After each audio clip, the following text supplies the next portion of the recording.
এই ব্যক্তি বালতি দিয়ে একটি মূল্যবান জিনিস ধরে রেখেছে আর সামনে থাকা ব্যক্তি লোভ করে সেটি ধরতে গিয়েছে।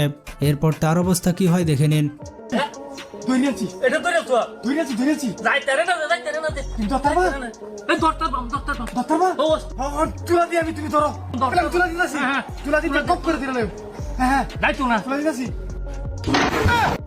বন্ধুরা দেখতে পেলেন অতি লোভে তাঁতি নষ্ট।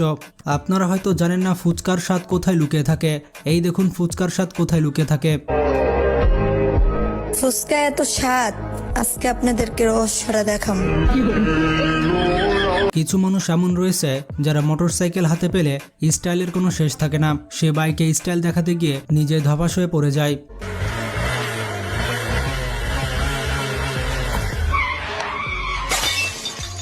সাবাস।